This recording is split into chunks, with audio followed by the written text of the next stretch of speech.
একদিন বিশ্বনবী হযরত মুহাম্মদ রাসূলুল্লাহ সাল্লাল্লাহু আলাইহি সাল্লামের ঘরে উমর এসে সালাম দিলেন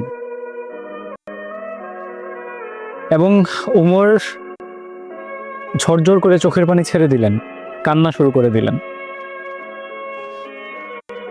রাসূল সাল্লাল্লাহু আলাইহি সাল্লাম উমরকে বলতেছে যে, উমর কাঁদো কেন?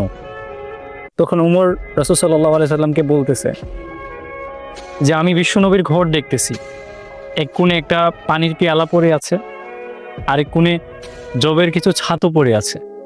রাসূলুল্লাহ সাল্লাল্লাহু আলাইহি ওয়াসাল্লাম একটা সুতোর দড়ির বুননো একটা খাটিয়ায় শুয়ে আছে, হাতগুলো মাথার নিচে দিয়ে।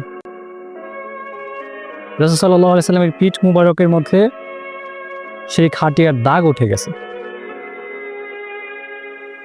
উমর এই কথা বলতে বলতেই খুব কান্না করে দিলেন, বললেন যে, আমি বিশ্বনবীর ঘর দেখছি, বিশ্বনবীর লাইফস্টাইল দেখছি।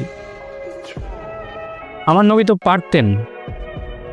পারতেন এই দুনিয়ার সব থেকে লাক্সারিয়াস লাইফটা লিড করতে, অনেক আরাম আয়েশ করতে। আমার রাসূল সাল্লাল্লাহু আলাইহি ওয়াসাল্লামের ঘরে কিছুই ছিল না, তারপরেও কিন্তু তিনি তাহাজ্জুদটা পর্যন্ত ছাড়েন নাই। তারপরেও কিন্তু না খেয়ে তাবুকের যুদ্ধ করেছেন, তারপরেও কিন্তু নিজে খন্দকের যুদ্ধে মাটি কেটেছেন, তারপরে কিন্তু উহুদে রক্ত ঝরিয়েছেন, তারপরে কিন্তু তায়েফে ক্ষতবিক্ষত হয়েছেন। অথচ আমরা এত আরামে থেকেও বলি যে ফজরটা কাজা হয়ে গেছে, ঘুম থেকে উঠতে পারেন। আমরা হাজারটা অপশন থাকতেও আমরা বলি যে কি করব, টাকাগুলো লাগাই দিছি, এগুলা একটু বাইরে আসে। আমরা বেমালুম সুদ খাই, ঘুষ খাই, অথচ আল্লাহ রাসূল সাল্লাল্লাহু আলাইহি সাল্লাম এইভাবে নিজের জিন্দেগিটা কাটায় গেছে। আমরা কি আসলেই পারবো রাসূল সাল্লাল্লাহু আলাইহি সাল্লামের সামনে দাঁড়ায় বলতে যে, রাসূল আমাদের জন্য সুপারিশটুকু করেন?